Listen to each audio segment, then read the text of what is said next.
Hello दोस्तों। तो दोस्तों कैसे हो? आशा है कि आप लोग बहुत ही शानदार और अच्छे होंगे।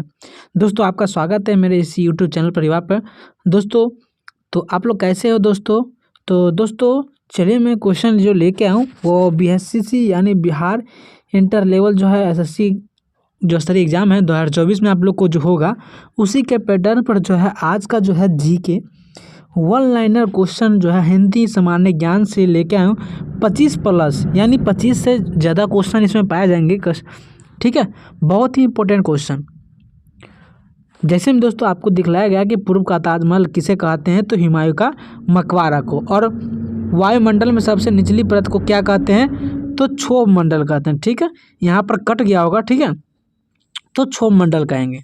तो चलिए दोस्तों उसके क्वेश्चन के अकॉर्डिंग देखेंगे कि उसमें क्वेश्चन है ये। तो दोस्तों ये पार्ट 1 का है, ठीक है।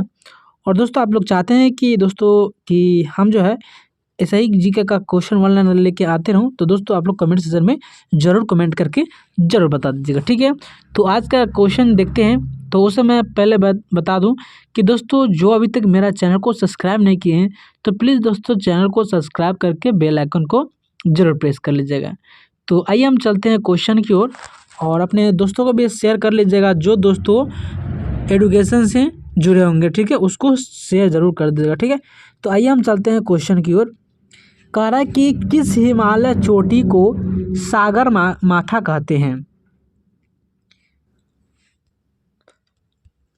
तो दोस्तों इसका right answer mount Everest. Mount Everest को जो है हम लोग हिमालय चोटी का सागर माथा के नाम से जाना जाता है या सागर माथा कहते हैं। और पूर्वी चोटी पर्वत श्रेणी का सर्वोच्च शिखर है महेंद्रगिरी। कौन सा? महेंद्रगिरी पर्वत, ठीक है, यानी पूर्वी घाटी इस साइड में, ठीक है। पूर्वी घाटी पर्वत श्रेणी का सर्वोच्च शिखर जो है वह महेंद्रगिरी है। चलिए आगे के क्वेश्चन। कहा कि पूर्व का ताजमहल किसे कहते हैं, तो पूर्व का जो ताजमहल है वो हुमायूं का मकबरा को कहते हैं, ठीक है। अब चलते हैं वायुमंडल में सबसे निचली परत को क्या कहते हैं, तो यही क्वेश्चन था आप लोग को मेन पेज पर, ठीक है। तो वायुमंडल में सबसे निचली परत को क्षोभ मंडल कहते हैं। अब चलिए आगे क्वेश्चन। कहा कि भारत में आधुनिक शिक्षा प्रणाली के नींव किससे पड़ी, तो 1813 का चार्टर अधिनियम के द्वारा, ठीक है। इसी के द्वारा जो है भारत में आधुनिक शिक्षा प्रणाली की नींव पड़ी थी, 1813 का चार्टर अधिनियम।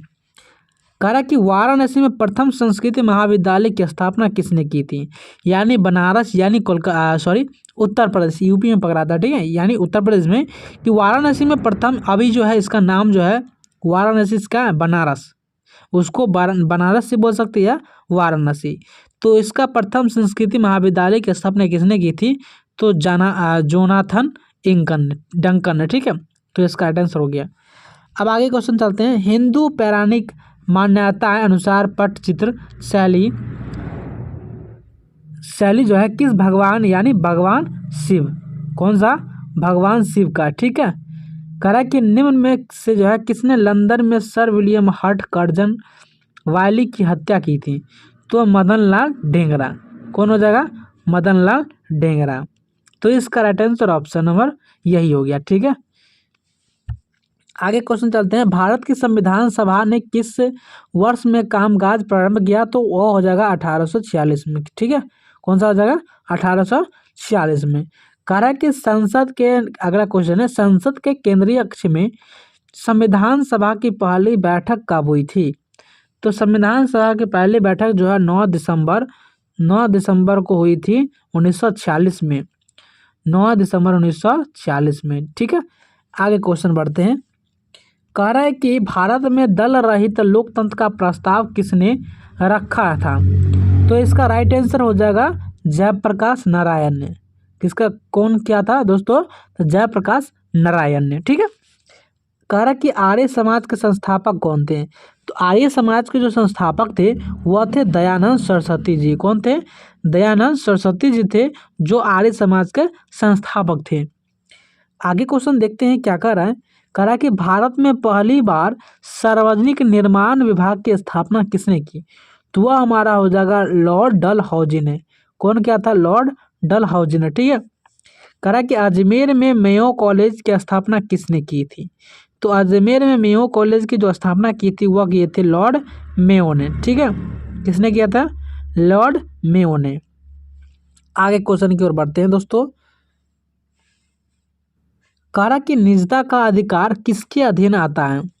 तो निजता का अधिकार जो है किसके अधीन आता है? तो अनुच्छेद 21 के तहत। ठीक है, 21 के अधीन जो है निजता का अधिकार आता है, अनुच्छेद 21। अब एक क्वेश्चन आगे, संवैधानिक उपचारों का अधिकार किसके तहत आता है? तो मौलिक अधिकार के द्वारा। किसके द्वारा? मौलिक अधिकार के द्वारा। ठीक है, आगे क्वेश्चन बढ़ते हैं। कारण निम्नलिखित में से भारतीय संविधान किसकी गारंटी नहीं देता है? सभी को शिक्षा का हक। सभी को शिक्षा का हक जो है भारतीय संविधान की गारंटी इसको नहीं देता है। आगे क्वेश्चन है कि कल्याणकारी राज्य संबंधी विचार किसमें दिए गए हैं? तो वह जगह राजनीति संबंधी निर्देशक सिद्धांत। ठीक है, यही होगा जगह हमारा क्वेश्चन का आंसर। आगे क्वेश्चन बढ़ते हैं। कह कि भारतीय संविधान का निम्नलिखित में से कौन सा अनुच्छेद महाभियोग हेतु राष्ट्रपति पर प्रक्रिया का प्रावधान करता है? अनुच्छेद 61 में। अनुच्छेद 61 में यानी आर्टिकल 61 में। कहा कि भारत के उद्धारक की संख्या किसे दी गई है? तो भारत के उद्धारक की संख्या जो है लॉर्ड रिपन को दी गई। किसको दी गई है? लॉर्ड रिपन को। ठीक है, आगे क्वेश्चन बढ़ते हैं आगे की ओर, देखते हैं कौन सा क्वेश्चन पूछा गया। कहा कि शिमला समझौता कब हुआ था? यानी शिमला समझौता जो हुआ था वह 1945 में, 1945 में। ठीक है, आगे क्वेश्चन है स्वतंत्र भारत के प्रथम गवर्नर जनरल कौन था? तो स्वतंत्र भारत के प्रथम गवर्नर जनरल थे वो लॉर्ड माउंटबेटन थे। कौन थे दोस्तों? लॉर्ड माउंटबेटन थे स्वतंत्र भारत के प्रथम गवर्नर जनरल, लॉर्ड माउंटबेटन। आगे क्वेश्चन बढ़ते हैं। डॉक्टर BR अम्बेडकर ने संविधान का हृदय और आत्मा किसे कहा था? तो संवैधानिक उपचारों का अधिकार को। ठीक है, संवैधानिक उपचारों का अधिकार। अब क्वेश्चन है निम्नलिखित में से भारतीय संविधान सभा का अध्यक्ष जो है वह कौन था? तो भारतीय संविधान सभा का अध्यक्ष जो था वह डॉक्टर राजेंद्र प्रसाद था। कौन था दोस्तों? डॉक्टर राजेंद्र प्रसाद। आगे क्वेश्चन देखते हैं। कहा कि जब भारत का राष्ट्रीय गान घटक विधानसभा द्वारा अपनाया गया था, कब अपनाया गया था? तो वह अपनाया गया था 24 जनवरी 1950 को। कब अपनाया गया था? 24 जनवरी 1950 को। आगे क्वेश्चन है कि संविधान सभा की पहली बैठक हुई थी।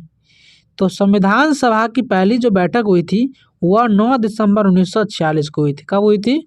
9 दिसंबर 1946 को। अब आगे क्वेश्चन है नीदरलैंड ना, आगे क्वेश्चन है नीदरलैंड का राष्ट्रीय चिन्ह क्या है? तो नीदरलैंड का राष्ट्रीय चिन्ह जो है वह शेर है। ठीक है, आगे क्वेश्चन है डायस्टेज एक एंजाइम का स्रोत है। डायस्टेज एंजाइम का जो स्रोत है वह लार ग्रंथि है। कौन सा है? लार ग्रंथि। ठीक है, चलिए अब चलते हैं। 30 क्वेश्चन हो गया, 28 क्वेश्चन अभी तक हो गया शायद, 28 29। करा कि प्लाज्मोडियम परजीवी है वह मलेरिया का रोग का, किसका रोग है? मलेरिया का रोग का प्लाज्मोडियम परजीवी है। अब आगे क्वेश्चन है बृहदेश्वर मंदिर का निर्माण किस शासकों ने करवाया था? तो वह जगह चोल शासक ने। किसने करवाया था? चोल शासक ने जो है बृहदेश्वर मंदिर का निर्माण कराया था। तो दोस्तों कैसा लगा मेरा वीडियो दोस्तों कमेंट सेक्शन में ज़रूर बताइएगा। आज का जीके कैसा लगा? और दोस्तों वन लाइनर जो है बहुत ही कम समय में और बहुत अच्छे तरीके से याद भी हो जाता है। इसी चलते जो है मैंने वन लाइनर का वीडियो लेके आया। दोस्तों आप लोग कमेंट सेक्शन में जो है ज़रूर बता दीजिएगा। और दोस्तों जितने भी भाई हैं जो बंदे हैं वो आप जो है शिक्षा मतलब जो भी बिहार SSC का एग्ज़ाम देंगे वो आप ज़रूर से ज़रूर एक बार नहीं, 2 बार नहीं, जब तक नहीं समझते तब तक आप रिवाइज करते रहिए और इसको देखते रहिएगा। ठीक है, और दोस्तों जो भी आपको अगर दिक्कत हो रहा है या आपको लोग को जो आपको वीडियो चाहिए वो आप कमेंट सेक्शन में ज़रूर बता दीजिएगा। ठीक है, उसको वीडियो को मैं लेके ज़रूर आऊँगा आपके सामने। तो आइए हम दोस्तों आज का वीडियो यहीं समाप्त करते हैं और फिर मिलते हैं कल के नेक्स्ट वीडियो में। बने रहिए मेरे यूट्यूब चैनल पर और हमेशा जो है अपना लाड प्यार देते रहिए इसी तरह। Thank you all the best. देखने के लिए बहुत बहुत धन्यवाद। जय हिंद, जय भारत।